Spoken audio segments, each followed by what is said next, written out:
What's going on, everyone? Welcome back. Today, we've got our Week 5 fantasy running back starts and sits for every single matchup, so make sure to tune in. And if you guys enjoy, hit that like button, subscribe. Also, check us out online at alldaypigskin.com. Join our free newsletter for some exclusive content. Become a VIP to get personalized fantasy advice from yours truly for the rest of the season.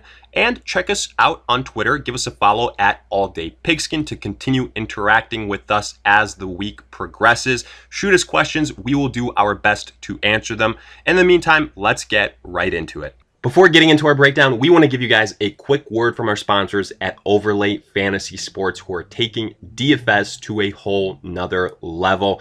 And we specifically want to highlight their all-new matchup shop, which is absolutely electric. And trust us, folks, we've been using Overlay Fantasy since the start of the NFL season, and it has been an absolute blast because let's face it, betting on the same old Team A versus Team B, spread picks can get a little bit boring. So why not spice things up a little bit? The matchup shop function at Overlay Fantasy Sports does exactly that, as it allows you to pick between individual player matchups and who you think at the end of the day will have better fantasy production. So take advantage of that. You guys are doing all of this homework to begin with for your fantasy squad, so why not have it benefit your wallet as well? You can pretty much bet on any single matchup that you want. Leading up to Thursday Night Football, you can go running back versus running back in the Denver Broncos versus the New York Jets. And as long as you think that a certain player will have, let's say here, Melvin Gordon and Frank Gore within 11 points of fantasy production, then smash that buy button. But maybe you don't want to focus in on that matchup. No problem. Overlay Fantasy has other options as well. From quarterback matchups to wide receiver matchups, it is all there. The spread picks works exactly like you were used to when betting other sports, so no worries there. And if you guys want to add a couple picks to a single betting slip, then that works as well. Get that parlay going to win big. And right now, take advantage of some other sport options as well. Not only the NFL, you've got golf, MLB, and NBA. There are plenty of opportunities here to make some money. So take advantage of this incredible situation and the awesome matchup shop function within Overlay Fantasy. We begin with the Bucs at the Bears on Thursday night, and when talking running backs to start, we begin with Ronald Jones, who had a very effective game this last week versus the Chargers, but obviously a big reason for that was because Leonard Fournette did not play. And in part, that's why we have an asterisk next to the name of Ronald Jones. This is a quick turnaround for the Bucs playing on Thursday night. So if we had to guess, there's probably a pretty good chance that Leonard Fournette does not play again, which would make Ronald Jones a decent start. But if Fournette does suit up, then I would be fading both of those running backs. Simply put, when they both play, they vulture each other's opportunities. It's tough to predict who will be the guy. And either way, this Bears defense, pretty stingy. So for that reason, keep an eye out for Fournette. Right now, we are predicting that he will not play. That's why you don't see his name here. Ronald Jones, though, if Fournette doesn't play, is, I would say, a mid-level RB2 with a lot of opportunities and volume. While for the Bears, David Montgomery will also start him. I don't think the arrow is as high as that of Ronald Jones. Montgomery is someone that's probably a low-end RB2 where 10 points is what you're going to get on a week-to-week basis unless there's a touchdown, and he hasn't had all that much luck in that department. The fact of the matter is this Bears offense just can't get it going. Regardless of Trubisky, Foles, they can't play a consistent fourth quarters, and they find themselves down more often than not, which means they have to abandon the run from time to time. And as far as sits, we're sitting Keyshawn Vaughn. Yes, he had a nice touchdown from Tom Brady this last week, but without that touchdown, not all that impressive. And if Leonard Fournette returns, an even bigger sit. Then we've got the Bills at the Titans. We're going to start Devin Singletary, who yet again took advantage of the injury to Zach Moss and got a lot of volume and had a pretty good outing. Now, if Zach Moss returns, yes, the ceiling is lower for Devin Singletary, who we're probably expecting an RB2 type of performance from him. But he's had the hot hand lately, so we do believe that he will dominate the touches. That's why, regardless, we have him as a start. Then for the Titans, Derrick Henry, an obvious start, top 10 running back. Obviously, higher priority in standard formats, not as high of a ceiling in PPR, but regardless, a top 10 guy. As far as our sits, Zach Moss, we mentioned him before. He's missed these last 2 weeks, but if he does return versus the Titans, we don't want to start him right after his return from injury, maybe not 100%. And like we said before, Singletary is the hot hand right now, so we don't like the opportunity for Moss. Afterwards, Jaguars at Texans. I think both these running backs are starts, Robinson and David Johnson, and both have pretty similar ceilings in terms of performances this week. James Robinson is getting a bunch of volume, the unquestioned guy for the Jaguars. We like that high-end RB2. And same for the Texans and David Johnson, high-end RB2 for DJ. We saw what Joe Mixon just did versus the Jaguars. I'm not saying that David Johnson will do the same because Joe Mixon, a little bit of a better runner at this point in time in his career, a little bit younger, etc. But David Johnson should still see some opportunities. Obviously, the X factor is how involved he is in the passing attack. That's what we want to see. We want to see that number grow. And this will be interesting. First game without Bill O'Brien as the head coach. So maybe the involvement of David Johnson could increase to an even bigger percentage. That'll be something interesting to keep an eye out for. But either way, both these guys, high-end RB2s. Afterwards, the Bengals at the Ravens. We're starting Joe Mixon. Now, temper your expectations. Joe Mixon absolutely blew up this last week, but now he will face the Baltimore Ravens, a much better defense, and probably a team that will be up on the Bengals for the majority of the game. So Mixon is someone that will struggle compared to if you look at his week 4 output. So for that reason, Mixon probably a high-end RB2 on the week. As far as Mark Ingram, we'll take a chance on him. Yes, he's touchdown dependent. We're not denying that. Yes, there's a running back by committee for the Ravens. And yes, the best running back there is Lamar Jackson. But this Bengals defense does not scare us. We think the Ravens will be up for the majority of the game and Mark Ingram will get some usage. So we see him as a low-end RB2, maybe high-end RB3. As far as our sits, we see J.K. Dobbins as a sit for many of the same reasons as Mark Ingram.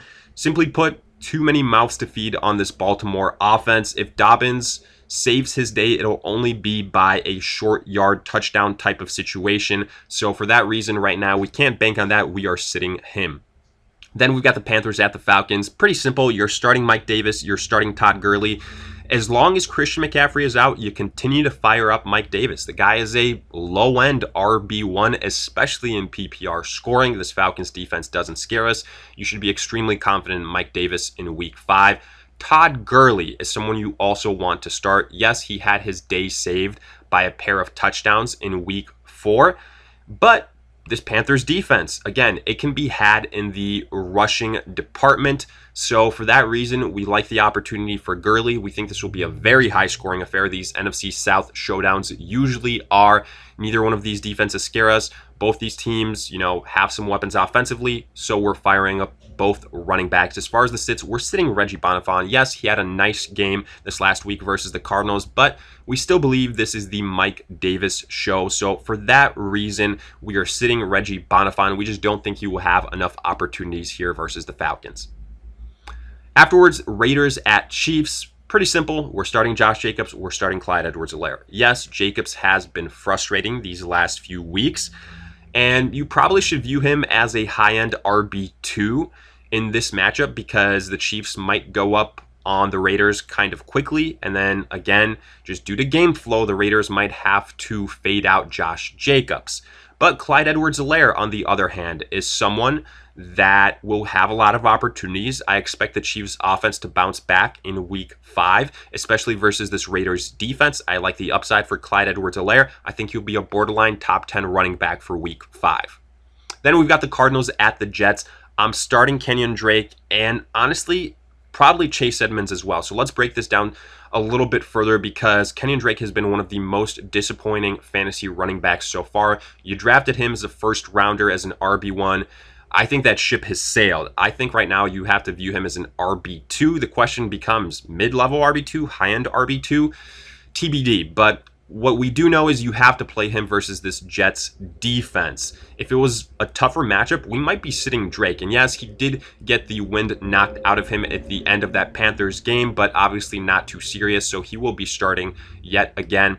But honestly, if he continues to struggle, which we saw versus the Panthers, Chase Edmonds will continue to get more opportunities. That's why I think you can roll the dice on Chase Edmonds, especially in a game that I think will be high scoring for the Cardinals, and that he could get some opportunities. I think Chase Edmonds could be a high-end RB3.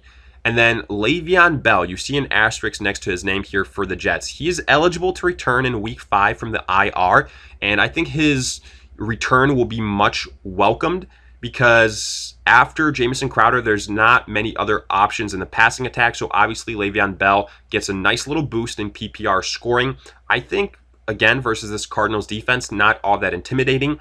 Le'Veon Bell could be a top 15 type of running back play. Obviously, you have to track the status. Right now, tentatively expected to play. If he does not play, however, and the Jets want to play it safe, we are not starting Frank Gore. Simply put, Frank Gore does not have the same type of ceiling as Le'Veon Bell, and doesn't offer much as a pass catcher, so we are fading anyone other than Le'Veon Bell.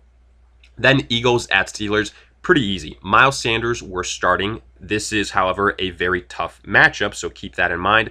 Miles Sanders is probably a mid-level RB2 on the week, and we honestly prefer James Conner compared to Miles Sanders. We think that he'll have a little bit easier go at it. Yes, the Eagles front is not bad either, but for what it's worth, Jerick McKinnon had a pretty successful day versus the Eagles in week 4. We think James Conner, with that extra bye, or unplanned bye, I should say, he'll have a decent performance here with a little bit more time to rest. So I like James Conner here as a high-end RB2, potentially low-end RB1.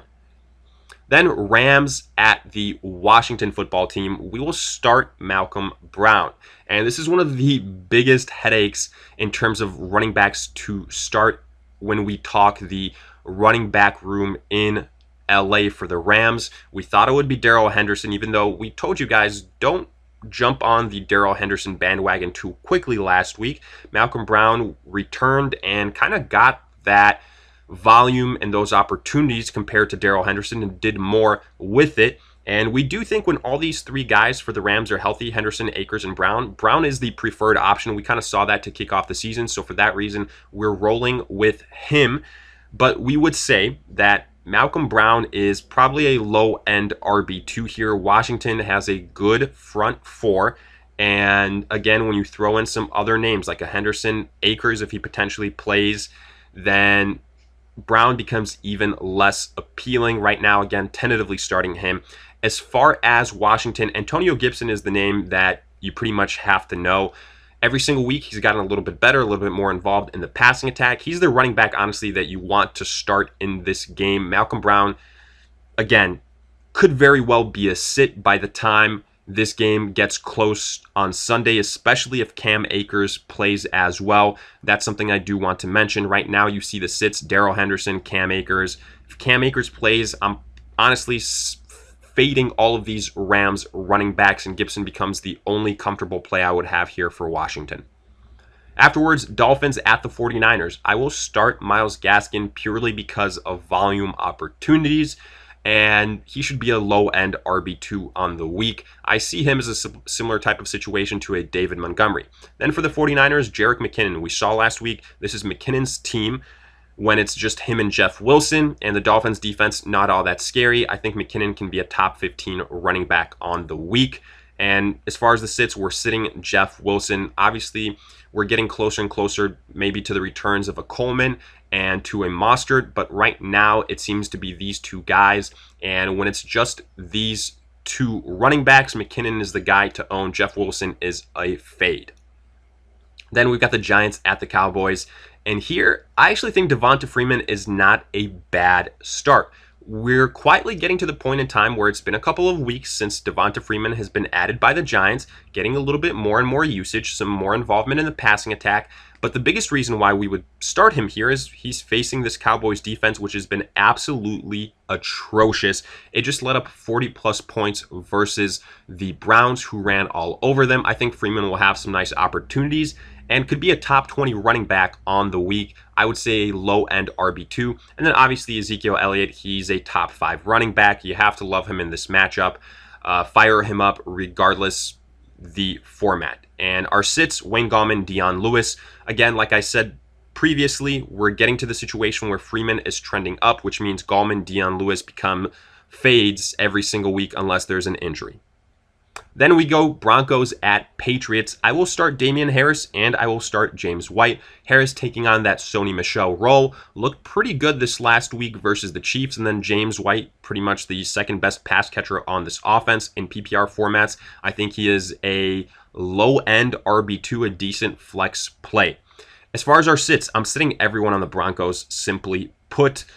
Melvin Gordon is someone that we liked while Philip Lindsay was out, but now Lindsay expected to return, which means that Melvin Gordon will be in a running back by committee. This is a tough Patriots defense, and they will force whoever the quarterback is to beat them with his arm. So for that reason, I'm fading these running backs. The only way I'm starting Melvin Gordon is if Philip Lindsay has a setback, but right now he seems like he will play. So for that reason, I am fading both of these guys. Now we get to the Colts at the Browns. We will start Jonathan Taylor. Yes, he didn't look all that great versus the Bears, but he will get the volume, so I will continue to play him a preferred option in standard scoring. Then for the Browns, Kareem Hunt. This is where it gets really interesting because no Nick Chubb for maybe 4 to 6 weeks, which means Kareem Hunt is a top 10 running back every single week now. You could argue top 5 running back. I love him in PPR scoring as well. He's going to be absolutely crucial, a league winner for these next 4 to 6 weeks. Then we have got our sits. I'm sitting Nyheim Hines. Simply put, I don't think he is getting enough volume.